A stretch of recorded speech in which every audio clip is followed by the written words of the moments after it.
السلام علیکم ورحمۃ اللہ وبرکاتہ۔ روسی ادب سے ایک شاہکار مختصر افسانہ۔ بس اسٹاپ پر بوڑھا شخص اور ایک حاملہ عورت بس کے آنے کا انتظار کر رہے تھے۔ بوڑھا شخص تجسس سے عورت کے پیٹ کی طرف دیکھ رہا تھا۔ اس نے پوچھا، آپ کس مہینے میں ہیں؟ عورت پریشان ہو گئی۔ اس کے اداس چہرے سے پریشانی صاف عیاں تھی۔ پہلے تو اس نے بوڑھے شخص کے سوال پر کوئی توجہ نہیں دی، پھر چند لمحوں بعد اس نے جواب دیا، میں 23ویں ہفتے میں ہوں۔ بوڑھے نے پھر پوچھا، کیا یہ آپ کی پہلی پیدائش ہے؟ عورت نے جواب دیا، ہاں۔ بوڑھے شخص نے کہا، پریشان ہونے کی ضرورت نہیں، فکر نہ کرو، سب ٹھیک ہو جائے گا۔ عورت نے پریشانی کے عالم میں پیٹ پر ہاتھ رکھا اور اپنے آنسو روک کر اس کی طرف دیکھا۔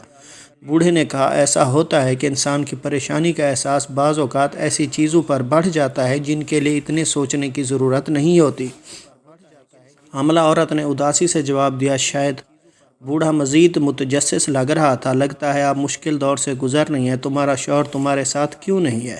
اس نے جواب دیا، اس نے مجھے 4 مہینے پہلے چھوڑ دیا تھا۔ بوڑھے شخص نے پوچھا، تمہارے گھر والے اور کوئی دوسرے عزیز کیا آپ کے ساتھ نہیں ہیں؟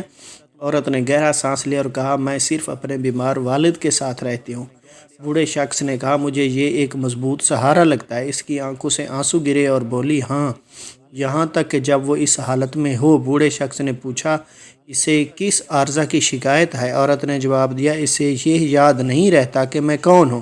اس نے اپنا یہ آخری جملہ اس بس کے آنے کے چند لمحوں بعد کہا جو انہیں لے جانے والی تھی۔ وہ اٹھی اور کہنے لگی، ہماری بس آ چکی ہے۔ وہ پیچھے مڑی اور اسے ہاتھ سے پکڑا اور کہا، چلو بابا چلیں۔ والسلام۔